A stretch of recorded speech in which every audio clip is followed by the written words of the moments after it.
আওয়ামী লীগ দিল্লি থেকে লকডাউন ঘোষণা করেছে আর বাংলাদেশে শিবির সেটা পালন করছে।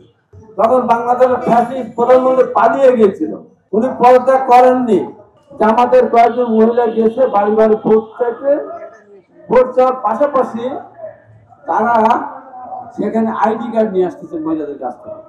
এনসিপি অফিসের সামনে বোমা আনলো, সেখানে ধরা পড়লো সেটাকে শিবির। এটা সত্য না মিথ্যা?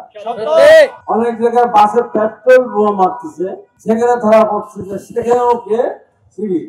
আমার মনে হয় আওয়ামী লীগ দিল্লি থেকে লকডাউন ঘোষণা করেছে আর বাংলাদেশে শিবির সেটা পালন করছে, এবং কোনো কোনো ক্ষেত্রে আওয়ামী পুলিশও সেখানে ভূমিকা রাখছে বলে আমার মনে হয়।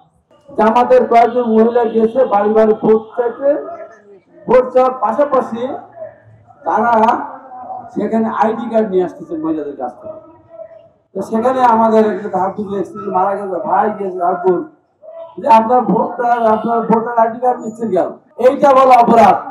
তারপরে ওখান থেকে 50-60টা মোটরসাইকেল নিয়ে গিয়ে ওই বাড়ির উপরে হামলা করে ফ্রিজ বাড়ি ঘর কয়েকটা ভেঙে তছনছ করেছে। এই কি ইসলাম? এই কি ইসলামের শিক্ষা? এই যে মানুষকে বিভিন্ন জায়গাতে রক্তাক্ত করা হচ্ছে, এটাকে ইসলামের শিক্ষা দেয়? আজকে যাদের প্রেস ক্লাবের সামনে দাঁড়িয়ে বলতে চাই, এই প্রেস ক্লাবের সামনে দাঁড়িয়ে আমি অনেক বক্তব্য দিয়েছি, সরকার পতনের আন্দোলন করেছি, সফল হয়েছে সে আন্দোলন।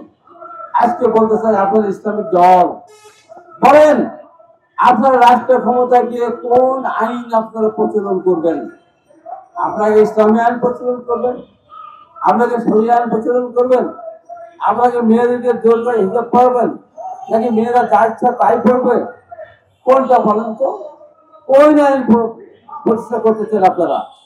আপনারা বলবেন ইসলামী আইন, আল্লাহর কোরআন আইন, কোরআন হাদিসের দেশ চালাবো, অথচ আপনারা পাশ্চাত্যদের ভাবধারা, সেই ভাবধারায় সেই আদর্শ সেই অনুকরণ করে আমি দেশ চালাবো। এই যে মুনাফিকি যে কথা, আবার কথায় কথা বলবেন যে জামাতে দাঁড়িপাল্লার ভোট দিলে নাকি বেহেশতে যাওয়া যাবে। আচ্ছা, বেহেশতে যাওয়ার কোনো বেচা, আবার বলে ভোট দান যারা দেন তাহলে বেহেশতে যাবেন। এখন বৈধ বলতেছিল আমরা বৈধ, আমরা ভোট দিলেও তো বেহেশতে যাবো দাঁড়িপাল্লা, হ্যাঁ তাও যাবে। কিন্তু বলেন বৈধ বলেন যেই যাবে যেই দিলে সেই পাবে। আমার প্রশ্ন কয়বার দিন, একবার না দুইবার না তিনবার? বলেন। এই যে বিভ্রান্ত অবস্থা, তারাই দেশটার ভিতরে বিশৃঙ্খলা সৃষ্টি করতে চাচ্ছে। তারা কোনোভাবেই এই দেশে নির্বাচন হতে দিতে চাচ্ছে না, কারণ নির্বাচন হলে তাদের আসল অবস্থা প্রকাশ হয়ে যাবে। যে কারণে একবার পেয়ারের কথা বলে, আবার বিভিন্ন কারণ দেখি একবার বলে গণভোট না হলে জাতীয় সংসদ নির্বাচন হবে না, জন্য ইচ্ছা সেটা পরিষ্কার করেছেন। আমরা যদি মেনে নিতাম তখন বলতো এরপরে পেয়ার সিস্টেম না হলে আমরা জাতীয় নির্বাচন করতে পারবো না। সেটাও যদি মেনে নিতাম তখন বলতো সমস্ত সংস্কার সম্পূর্ণ না হওয়া পর্যন্ত নির্বাচন হবে না। সেটাও যদি মেনে নিতাম তখন বলতো যে সমস্ত বিচার কার্য সমাধান না হওয়া পর্যন্ত জাতীয় সংসদ নির্বাচন হবে না।